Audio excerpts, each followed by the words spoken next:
বাংলায় ভোটার তালিকায় নিবিড় সংশোধন বা এসআইআর এর প্রক্রিয়া অনেকটাই এগিয়ে গিয়েছে। ডিজিটাইজেশনের কাজও এগোচ্ছে পুরোদমে।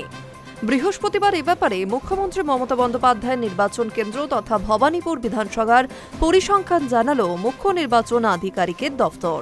তাতে দেখা যাচ্ছে ভবানীপুর বিধানসভায় অসংগৃহীত ফর্মের সংখ্যা রয়েছে ৪১,৪৯৫। তবে ভবানীপুরের তুলনায় ফিরহাদ হাকিমের বিধানসভা কলকাতা বন্দরে অসংগৃহীত ইনোমিনেশন ফর্মের সংখ্যা আরও বেশি। সেখানে বর্তমানে ভোটার সংখ্যা ২,৪৩,০০০। অসংগৃহীত ফর্মের সংখ্যা সেখানে প্রায় ৫২,৫০০। ঘটনা হলো, গোটা কলকাতাতেই অসংগৃহীত ইনোমিনেশন ফর্মের সংখ্যা উল্লেখযোগ্যভাবে বেশি।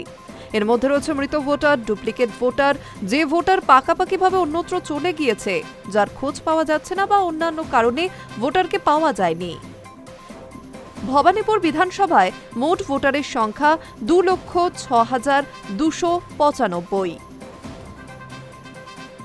এর মধ্যে ১,৫৭,৫২১টি ফর্ম ডিজিটাইজড হয়ে গিয়েছে, অর্থাৎ ডিজিটাইজড হয়েছে ৭৬.৩৬% ফর্ম, কিন্তু ৪১,৪৯৫টি ফর্ম আনকালেক্টেবল হয়ে গিয়েছে, যা মোট ভোটারের ২০.১১%।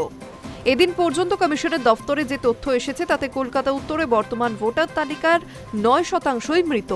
এখানে মোট ভোটার ১৫,০৬,৩৩৯ জন।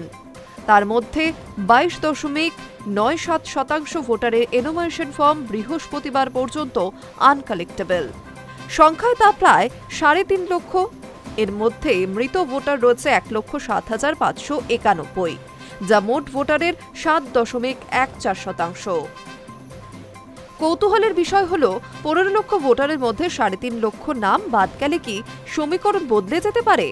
অনেকে মনে করছেন এখনই নিশ্চিত করে তা বলা যাবে না, তবে চমকে দেওয়ার মতোই এই পরিসংখ্যান। গড়ে প্রতি বিধানসভা আসনে ৫০,০০০ এনোমিনেশন ফর্ম আনকালেক্টেবল থাকছে, যার মানে কলকাতা উত্তরের প্রতিটি বিধানসভায় ৫০,০০০ করে ভোটার গড়ে কমে যেতে পারে। কলকাতা দক্ষিণের ব্যাপার স্যাপারও প্রায় একই ধরনের। ২০% অর্থাৎ ১,৮৮,৭৯০টি ফর্ম এখনো পর্যন্ত আনকালেক্টেবল।